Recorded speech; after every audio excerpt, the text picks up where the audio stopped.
नमस्कार, आप देख रहे हैं व्हाइट पेपर और मैं हूं आपके साथ आशा सरवाल। कार्यक्रम की शुरुआत करेंगे बताते चले बड़ी खबर के साथ ही, क्योंकि कल आप देखिए किस तरह से बड़ा एक का चेहरा जो है वो आज सामने आएगा, क्योंकि लगातार 6 साल के बाद मुख्यमंत्री जम्मू कश्मीर को मिलने जा रहा है। एक लंबा इंतजार अब खत्म हो गया है। उमर अब्दुल्ला प्रदेश के 14वें मुख्यमंत्री बनेंगे और मुख्यमंत्री सहित प्रदेश में यहां 9 मंत्री भी बनाए जाएंगे। तो फिलहाल कांग्रेस कोटे से एक मंत्री पद यहां पर दिया जा सकता है। उमर अब्दुल्ला मंत्रिमंडल के साथ साथ आप देखिए किस तरह से यहां पर कल शपथ लेंगे। नैका में भी यहां पर आप देखिए एक बड़ा तोहफा किस तरह से होगा।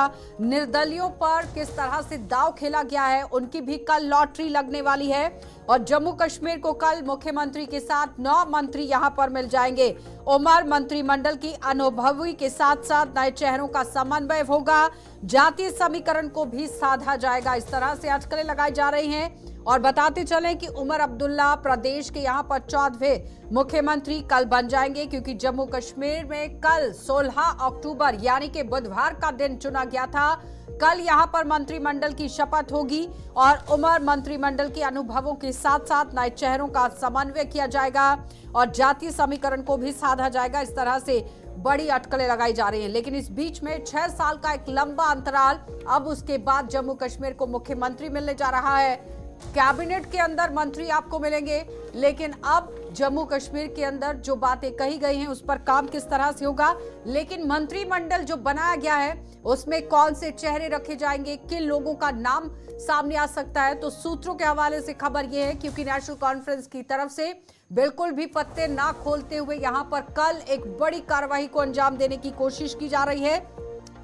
लेकिन उस बीच में सोर्सेज की तरफ से ये बताया जा रहा है कि मंत्री पद के लिए सकीना इट्टू, अब्दुल रहीम राठर, हसनैन मसूदी, सैफुल्ला मीर, सुरेंद्र चौधरी, जावेद राणा का नाम जो है वो आ सकता है। इनके नामों पर विचार चल रहा है। और इसके साथ ही अली मोहम्मद सागर या उनके बेटे सलमान सागर पर भी आप देखिए मोहर लग सकती है। ये मंत्री बन सकते हैं। स्पीकर के रूप में मुबारक गुल का नाम देखने को मिला है। जावेद डार, सैफुल्ला मीर के नामों पर भी विचार पूरी तरह से चल रहा है। बिजबेहाड़ा सीट से पीडीपी प्रमुख महबूबा मुफ्ती की बेटी इल्तिजा मुफ्ती को हराने वाले वशीर अहमद शाह वीरी को उनकी जीत का तोहफा कल मिल सकता है, यानी कि मंत्री पद उन्हें भी यहां पर कल दिया जा सकता है। तो कोकरनाग से जिस तरह से जफर अली खटाना जीत कर आए हैं, उन्हें भी यहां पर मंत्री पद जो है वो मिल सकता है तोहफे के तौर पर। तो महिलाओं के प्रतिनिधित्व के नाते आप देखिए हब्बा कादल से जीत दर्ज करने वाली शमीम फिरदौस भी संभावित मंत्रियों में शामिल हो सकती है। इस तरह से अटकलें लगाई जा रही हैं, सोर्सेज के हवाले से खबर है। लेकिन फिलहाल कल जब सुबह 11:30 बजे यहां पर शपथ ग्रहण समारोह शुरू होता है, तो कौन कौन से चेहरे नेशनल कॉन्फ्रेंस पार्टी की तरफ से डाले जाएंगे मंत्रियों के लिए, ये देखने वाली बात रहेगी। अब हर किसी का इंतजार इसी पर है कि कल सुबह जब 11:30 बजते हैं तो किस तरह का मंत्रिमंडल देखने को मिलेगा, क्योंकि कांग्रेस में भी पूरी तरह से मंथन जारी है और क्षेत्रवाद के आरोपों से बचने के लिए भी कवायद को तेज कर दिया गया है। चलिए इस वक्त पैनल की ओर बढ़ जाते हैं। हमारे साथ आदर्श गुप्ता जी हैं, वरिष्ठ पत्रकार हैं, बहुत बहुत स्वागत जुड़ने के लिए। सोहेल काजमी जी हैं, वरिष्ठ पत्रकार हैं, आपका भी बहुत बहुत स्वागत जुड़ने के लिए। आदर्श जी, कल मुख्यमंत्री मिलने जा रहा है जम्मू कश्मीर को और 9 मंत्री भी, लेकिन कौन कौन से चेहरे रहेंगे इस पर सिर्फ अभी सोर्सेज के हवाले से ही खबर है। नेशनल कॉन्फ्रेंस बिल्कुल भी पत्ते नहीं खोल रही है। बिल्कुल आशा जी, आपने सही कहा। कल जम्मू कश्मीर यूटी को पहला मुख्यमंत्री मिलेगा यूटी का, और ये ऐतिहासिक दिन है। हम राज्य का 14वां मुख्यमंत्री नहीं कह सकते, यूटी का पहला मुख्यमंत्री कहेंगे। पहला मुख्यमंत्री मिल रहा है। और जहां तक आपने बात की, सोर्सेज की बात की है, मंत्रिमंडल के बारे में उमर अब्दुल्ला भी बात नहीं कर रहे हैं, फारूक अब्दुल्ला भी बात नहीं कर रहे हैं, लेकिन आपके सोर्सेज जो है काफी हद तक वो सही साबित होंगे, इसमें कोई शक नहीं है।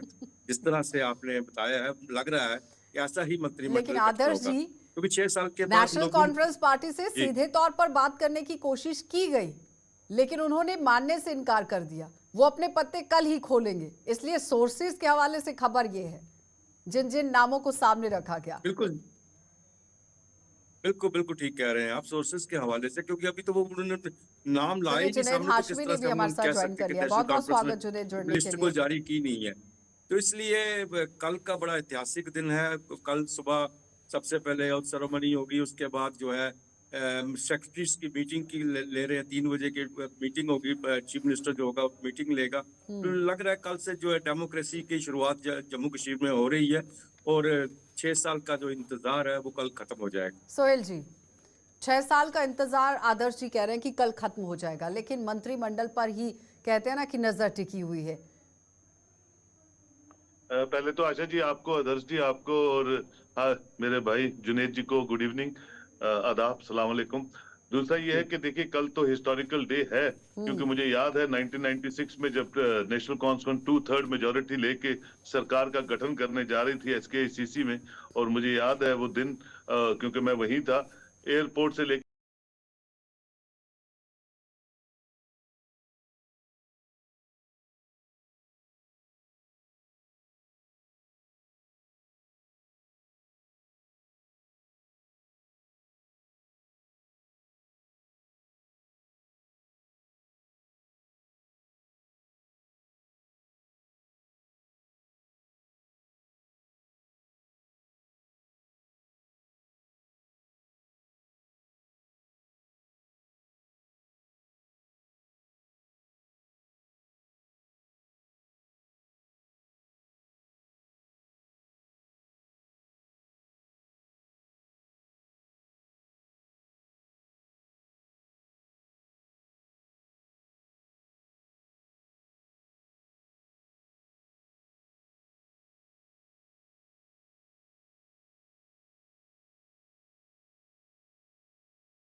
और यही होंगे, क्या कहेंगे इस पर?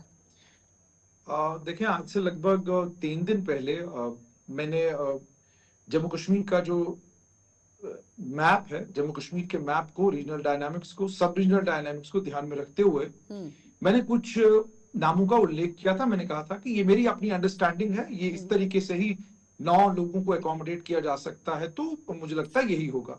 तो बहुत सारे लोगों ने उस पर बड़ी आलोचना की, कहा जी देखिए आप तो पहले ही मंत्रिमंडल बनाने लगे।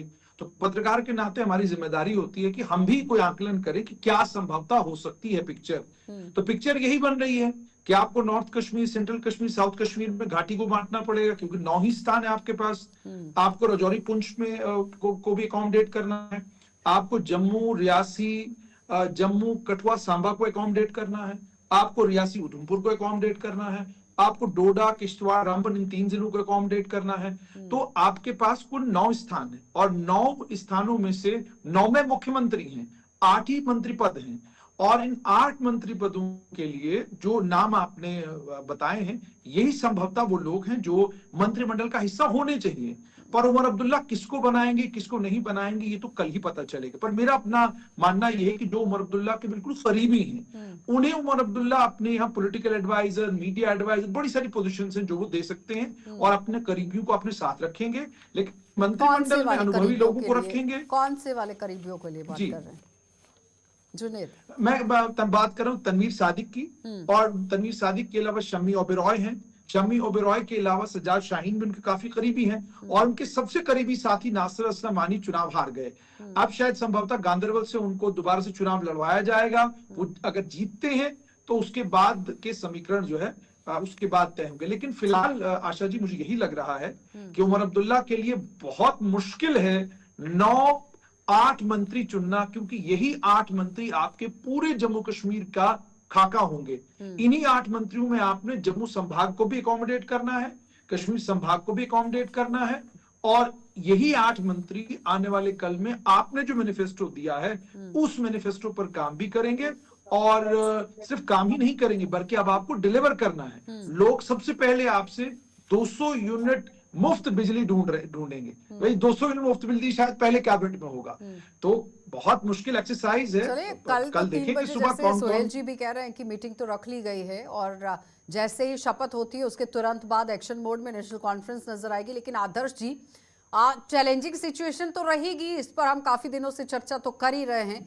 लेकिन जिस तरह से बहुत सीनियर लीडर भी बीच में हैं, 2-2 बार 3-3 बार कुछ ऐसे चेहरे भी हैं जो जीत कर आए हैं, उन्हें भी मंत्रिमंडल में शामिल किया जा सकता है, उनके भी नाम रेस में हैं। लेकिन फिलहाल कांग्रेस के साथ जिस तरह से मंथन जारी है, हमीद कर्रा का नाम है, गुलाम अहमद मीर का नाम उसके अंदर शामिल है। बिल्कुल आशा जी, हमने कल भी इस बात की चर्चा की थी कि चुनौतियां बहुत ज्यादा हैं इस वक्त। 8 कह रहे हैं, 8 में से एक कांग्रेस को अगर निकाल दो तो नेशनल कॉन्फ्रेंस के पास 7 ही रहते हैं मंत्रिमंडल, 7 ही सदस्य जिन्हें मंत्री में कैबिनेट में लेना है, क्योंकि एक कांग्रेस के हिस्से में अगर जा रहा है, बाकी एक स्पीकर और डिप्टी स्पीकर ले सकते हैं। जिस तरह से जुनैद जी ने बताया कि पॉलिटिकल एडवाइजर हो सकता है, वो चीजें बाद में बात है। सबसे पहले तो कैबिनेट और स्पीकर और डिप्टी स्पीकर की बात है।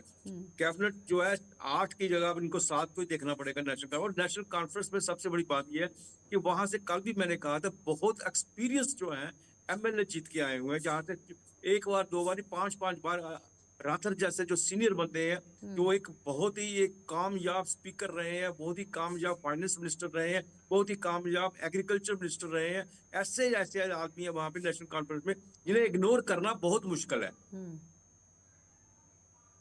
सोहेल जी, वो कह रहे हैं कि कद्दावर नेता, दिग्गज नेता जो 5-5 बार जीत कर आए हैं, मंत्रालय जिन्होंने पहले से संभाला है, एक्सपीरियंस्ड हैं, दिक्कत तो होगी अगर मंत्री पद नहीं दिया दिक्कत जाता नहीं है। होगी। देखिए आशा जी, दिक्कत नहीं होगी। जिस फेज से 6 सालों के बाद ये इलेक्शन हुई है, और मैं समझता हूँ ये कुछ लोग तो ये जानते हैं कि ये मिरेकल्स हुए हैं, जो कि जहां से जीता है वो किन वजूहात से जीता, कैसे जीता।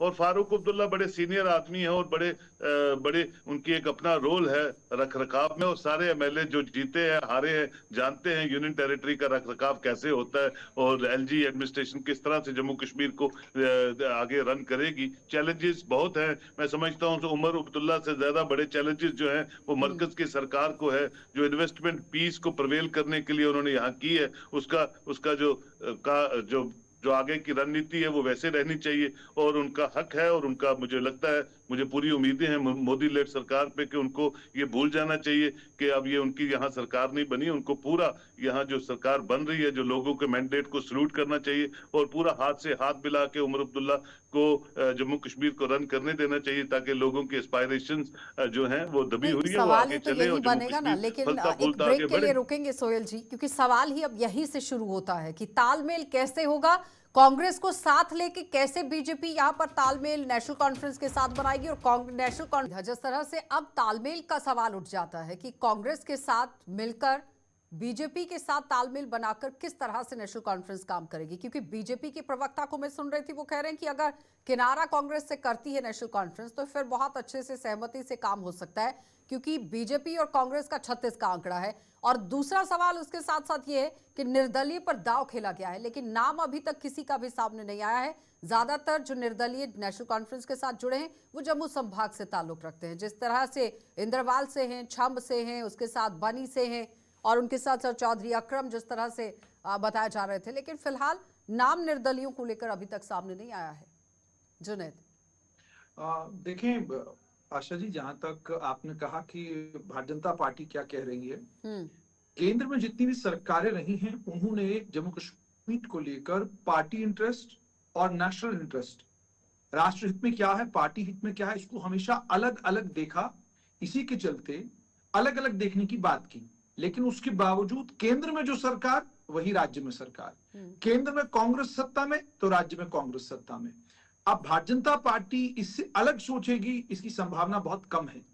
कांग्रेस जितनी देर केंद्र में सत्ता में रही, कांग्रेस शासित जम्मू कश्मीर प्रदेश रहा या कांग्रेस अलायंस पार्टनर रही, और अगर कांग्रेस अलायंस पार्टनर नहीं भी रही तब भी यहाँ पे जो सरकार चली वो सर्वसम्मति के साथ चली, उसमें कांग्रेस का पूरा पूरा कंट्रोल सरकार के ऊपर हमेशा रहा। अब इस बार चूंकि बिल्कुल उसके उलट है, केंद्र में भारतीय जनता पार्टी की सरकार है और जम्मू कश्मीर में नेशनल कॉन्फ्रेंस कांग्रेस की कोलिशन सरकार है।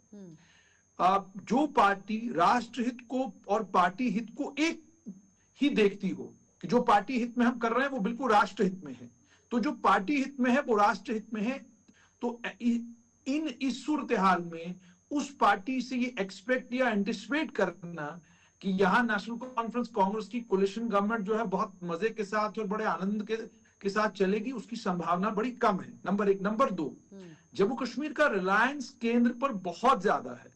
आपने 12 सिलेंडर देने की बात की है तो आपको पेट्रोलियम मिनिस्ट्री से बात करनी पड़ेगी। आपने 200 यूनिट बिजली फ्री देने की बात की है, आपके पास पैसा ही नहीं है।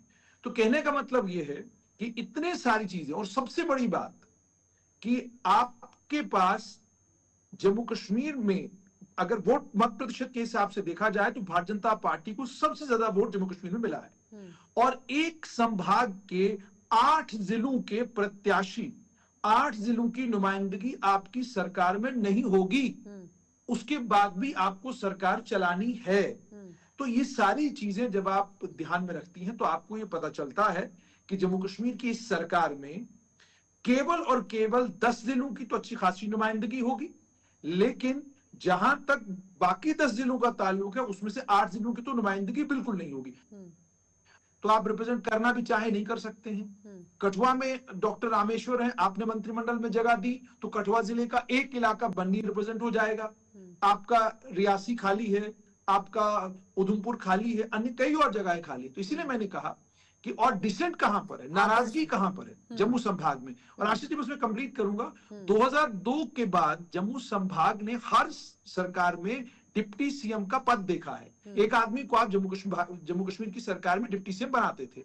अब ये पहली सरकार 2002 के बाद होगी जिसमें 29 लोग विपक्ष में होंगे सभी जम्मू संभाग के, और उसके बाद डिप्टी सीएम का अगर आप पद भी नहीं देते तो वो हार्टबर्न जम्मू में रहेगा। और जिन लोगों ने आज समर्थन दिया है जम्मू संभाग से national conference Congress coalition government को, उनके लिए भी जम्मू संभाग में अपनी पोजीशन को जस्टिफाई करना बहुत मुश्किल हो जाएगा। आदर्श जी, वो कह रहे हैं पोजीशन को जस्टिफाई करना मुश्किल हो जाएगा क्योंकि जम्मू संभाग से कौन नेतृत्व में जाएगा ये अब सवाल बन गया है।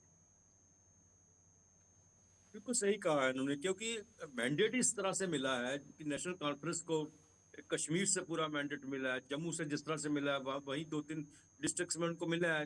लेकिन हालात जो बने हुए हैं उसको देखते हुए अभी तो आप किस तरह से आप कर सकते हो, इनके पास कौंसल तो है नहीं है, किसी को भी मिनिस्टर बना लेंगे, चलो बाद में कौंसल से ले आएंगे। अब जिस तरह की सिचुएशन है उसी के मुताबिक इनको चलना पड़ेगा, कुछ हो नहीं सकता है। इंडिपेंडेंट जो है उनको लेना पड़ेगा, जम्मू के नाम पे आप शम से ले सकते हो, कठुआ के नाम से आप बनी से ले सकते हो, यही से कुछ हो सकता है अभी। अभी तो इन हालात में नहीं, इसके अलावा पूरा ढांचा जो है जम्मू कश्मीर का उसको देखना पड़ेगा। अभी तो यहाँ पे आपके जितने भी एचओडी हैं वो सारे बाहर से आए हुए हैं, जितने भी सेक्रेटरी की पोजीशन में बैठे हुए हैं सारे यूपी बिहार से बैठे हुए हैं, इनको भी देखना है। एक लंबा चौड़ा सिलसिला चलेगा। और उसके बाद जिस तरह एजेंडा की बात की है उन्होंने, एजेंडा में तो सही बात है, इमीडिएट एजेंडे पे आप किस तरह से आ सकते हो? पहले तो आपका इंफ्रास्ट्रक्चर आपको बदलना पड़ेगा, सब ठीक करना पड़ेगा। 300 यूनिट बिजली बाद की बात है, बाकी चीजें बाद की बात है। अब स्टेटहुड की आप बात कर रहे हैं, दरबार मूव की आप बात कर रहे हैं, एक सब्जेक्ट नहीं है आपके पास, एक एजेंडा नहीं है, बहुत सी चीजें हैं। आप कहेंगे कि एक दिन में ही सब कुछ सॉल्व हो जाएगा, वो नामुमकिन सा है। मुश्किल सबसे यही है कि किस तरह से जम्मू कश्मीर के सभी अंग को है, सभी पार्ट्स को है, रिप्रेजेंटेशन किस तरह से दी जाए, ये सबसे बड़ी इस वक्त चुनौती है इसके सामने। किस तरह से रिप्रेजेंटेशन जम्मू को भी दी जाए, और कश्मीर को तो ऑलरेडी दी जा रही है। देखिए आशा जी, गवर्न करना एक आर्ट होती है और वो सब पॉलिटिकल स्टारवर्ड्स के हाथ में नहीं होता है। नेशनल कॉन्फ्रेंस यहाँ बहुत बार सरकार बना चुकी है, रूल कर चुकी है, और फारूक अब्दुल्ला के जो अपने क्रेडेंशियल्स हैं बड़े सेकुलर हैं और बड़े खुले दिल के हैं। और मैंने देखा है उनको, जब वो चीफ मिनिस्टर यहाँ रहे, वाहिद एक इंसान होता था जो इजी एक्सेसिबल अवेलेबल होता था, तो उनके लिए कोई प्रॉब्लम नहीं है। और उन्होंने 10 सालों में बहुत सीखा है। ये बार बार जब आप सत्ता में नहीं होते तो बहुत मेच्योरिटी जो है मैं देख रहा हूँ उमर अब्दुल्ला की बॉडी लैंग्वेज में है, और ये जो मेच्योरिटी आई है पिछले 10 सालों में आई है और ज्यादा आई है, दो he was a very honest and dedicated chief minister. और मुझे लगता है उनको रीजनल बैलेंस, रिलीजियस बैलेंस, जो कोताहियां उनकी पुरानी सरकारों में रह गई हैं, वो मुझे लगता है इस उमर लेड सरकार में वो नहीं आपको दिखेंगी। कोशिश होगी कि किस तरह से वो आगे काम करेंगे। उम्मीदों पे दुनिया कायम है, let's hope for the best. और मुझे लगता है कि वो खरा उतरेंगे उम्मीदों पे, क्योंकि अंदर रसाकशी कोई नहीं है और गवर्नेंस जो है उनको उनके ब्लड में है, to govern the people and they know the art of governance. मतलब होप मुझे फॉर द लगता है बेस्ट। कांटों अच्छा का सोचिए ताज तो होता अच्छा है ही ये, होगा। लेकिन लेकिन ये कोई जुनेद, कोई पहनता है और फिर 8 उसको बार निभाता है। राज्यपाल शासन लगा है जम्मू कश्मीर के अंदर, 9वें बार की क्या लगता है कि जरूरत पड़ेगी? क्योंकि सबसे लंबा तो 90 से 96 तक 264 दिन का था। लगता है कि लंबे समय तक सरकार देखिए चलेगी और नौबत नहीं आएगी? देखिए मुझे आशा जी, लगता है सरकार एक सेकंड, एक चलेगी। सेकंड जुनेद। जी मैं आशा जी इसको ना 3 भागों में बांटूंगा। एक 5 अगस्त 2019 को जो हुआ, उसके नतीजे में जो जम्मू कश्मीर में हालात बने साल 2024 तक, और उसके बाद जो लोगों ने मैंडेट दिया है, तो ये पहली स्टेज है, इसको हम कहते हैं यूफोरिया स्टेज। यूफोरिया स्टेज में मतलब लोग बहुत खुश हैं कि हमारी चुनी हुई सरकार बन गई। नेशनल कॉन्फ्रेंस बहुत खुश है कि हमको पहली बार 96 के बाद दूसरी बार बहुत बड़ा मैंडेट जम्मू कश्मीर में मिला है। ये यूफोरिया स्टेज है। यूफोरिया के बाद एक दूसरी स्टेज आएगी जिसको कहते हैं reality, dawning of reality. Dawning of reality का मतलब ये होगा कि आप सच्चाई से परिचित हो जाएंगे। परिचित क्या हो जाएंगे कि जैसे आप गवर्नेंस करना शुरू करेंगे, और गवर्नेंस करते करते मैंने बार बार कहा कि जम्मू कश्मीर की जो भी सरकार बनती है, गृह विभाग, रेवेन्यू विभाग और एडमिनिस्ट्रेशन, ये वो 3 भाग हैं जिन तीनों भागों का मुख्यमंत्री के पास होना बहुत ज्यादा जरूरी है। अब घाटी में लोगों के जख्मों पर मरहम, जो वो बात करते हैं लगाने की, वो आप लगा सकते हैं। जब रियलिटी की बारी आएगी तो आहिस्ता आहिस्ता आपको ये समझ में आना शुरू हो जाएगा कि चीजें थोड़ी मुश्किल हैं। क्योंकि मुझे याद ये भी है कि बहुत सारे लेखक 5 अगस्त 2019 के बाद ये लेख लिख रहे थे कि जब चुनाव होंगे तो वोट डालने कोई नहीं आएगा। तो तब भी मैं कह रहा था लोग वोट डालेंगे। और आज मैं ये कह रहा हूं कि जब ये सच्चाई से परिचित होना शुरू हो जाएंगे तो उनको ये समझ में आएगा कि नहीं, हम उस जम्मू कश्मीर को गवर्न कर रहे हैं जो केंद्र शासित प्रदेश है। हम उस जम्मू कश्मीर को गवर्न कर रहे हैं जहां पर हमारे पास एडमिनिस्ट्रेशन और पुलिस पे जितना कंट्रोल होना चाहिए वो नहीं है। और तीसरा ये कि जैसे जैसे सच्चाई उनके ऊपर, वो सच्चाई के साथ उनका वो वाकिफ होते, हालांकि वो सच्चाई से वाकिफ हैं, बट मुझे लगता है कि बड़े नेता के तौर पर वो चाहते हैं कि पार्टी का रैंक एंड फाइल सभी लोग जो है सच्चाई से परिचित हो जाएं, सबको ये पता चल जाए कि भाई सच्चाई क्या है, हम कहां पर खड़े हैं, इसका परिचय सबको हो जाए। तो मुझे मतलब लगता है कि जब में वो जो होगा, दावे जिसने किए हैं, बड़ी बड़ी बातें जिसने की हैं, वो सब सामने आएंगी। लेकिन आदर्श जी, अब बड़ा मुद्दा बनेगा कि स्टेटहुड कैसे वापस होगा। बीजेपी कहती है कि वो सिर्फ हम ही दे सकते हैं, नेशनल कॉन्फ्रेंस पार्टी कह रही है कि सबसे पहला वही मुद्दा रहेगा। लेकिन यहां पर बीजेपी के पास भी खेलने के लिए एक ही कार्ड बचा हुआ है, वो है स्टेटहुड। आपको लगता है इतनी आसानी से स्टेटहुड मिलेगा जम्मू कश्मीर को? क्योंकि बार बार एक शब्द का इस्तेमाल किया गया कि सही समय पर ही यहां पर राज्य का दर्जा बहाल किया जाएगा। जी आशा जी, बिल्कुल सही कहा आपने। जहां तक सच्चाई से परिचित की बात कही है जुनेद ने, तो उमर अब्दुल्ला अच्छी तरह से परिचित था। यही वजह थी कि उन्होंने इनकार किया था मैं इलेक्शन नहीं लड़ूंगा, यूटी में मैं इलेक्शन नहीं लड़ सकता। जब मेरे पास एक चपरासी लगाने के लिए भी पावर नहीं है, मैं उसको चपरासी नहीं लगा सकता, तो मैं इलेक्शन लड़के क्या करूंगा। लेकिन इलेक्शन हुआ, अब चीफ मिनिस्टर बन रहे हैं, उनकी कैबिनेट बन और रही एक है, जगह से तो नहीं, यहाँ दो तक जगह से उनका लड़ा। बार बार हाँ जी, हाँ जी, 2 जगह लड़ना पड़ा। वो बार बार जब उन्होंने कहा कि हमारा पहला जो होगा कैबिनेट में, वो पहला जो प्रपोजल होगा वो होगा यूएस का स्टेटहुड का। स्टेटहुड के लिए केंद्र सरकार ने बार बार बात कही है, हमने देना है, वक्त आने पे देंगे, ठीक क्या वक्त होगा। लेकिन इनको ज्यादा देर तक ये इसको लटका नहीं सकते स्टेट के मसले को, क्योंकि इन्होंने और भी देश के अंदर बहुत से आप देख रहे हैं 3-4 स्टेटों में चुनाव हो रहे हैं। जगह जगह हर 2-3 महीने का चुनावों का सिलसिला चलता ही रहता है। तो जो है इनको हर जगह चुनाव लड़ना है, हर जगह जाना है। तो इसी बात को लेके एक इशू बन सकता है दूसरे राज्यों के अंदर भी। जल्दी इसलिए भारतीय जनता पार्टी को भी स्टेटहुड के बारे बिल्कुल में बिल्कुल सोचना आशा पड़ेगा। जी ठीक कहते हैं। स्टेटहुड जो है स्टेटहुड जो है अब मजबूरी बन चुकी है। अल्टीमेटली स्टेटहुड को रिस्टोर करना पड़ेगा। और अगर ये देखिए 29 का आंकड़ा भारतीय जनता पार्टी के पास आ गया। मैंने कहा बहुत से इंटरव्यूज में कि पोलराइजेशन की शुरुआत भारतीय जनता पार्टी में पूरे भारत में तो की थी, लेकिन जम्मू कश्मीर में उसकी शुरुआत आगाज भारतीय जनता पार्टी ने किया है। और अगर वो फ्लेक्सिबल नहीं रहेंगे, बड़े दिल का मुजाहरा नहीं करेंगे और हम दोबारा प्रेसिडेंट रूल की तरफ जाएंगे या ऐसे हालात की तरफ जाएंगे, तो भारतीय जनता पार्टी को ही फ्यूचर में नुकसान होगा। ये सब ठीक चीजें है। आपके सामने हैं, लेकिन भगवान करे, अल्लाह करे कि सरकार चले और लोगों के जो बहुत बहुत धन्यवाद उम्मीदें सोहेल हैं, जी। उम्मीद वापस। आदर्श जी आपका भी धन्यवाद, जुनैद आपका भी धन्यवाद जुड़ने के लिए। तो फिलहाल कल मुख्यमंत्री पद की शपथ लेंगे उमर अब्दुल्ला और कल नया मुख्यमंत्री जम्मू कश्मीर को मिलेगा। लेकिन कौन कौन से मंत्री रहने वाले हैं वो कुछ नाम आपके सामने रखे गए हैं, लेकिन अब कल सुबह 11:30 बजे किस किस के नाम पर मुहर लगती है ये तो देखने वाली बात है। और फिर उसके बाद सरकार किस तरह से जम्मू कश्मीर के अंदर चलती है, क्या कुछ चुनौतियां हैं, उन चुनौतियों का सामना किस तरह से होगा, ये बड़ी बात रहेगी। आप देखते रहिएगा।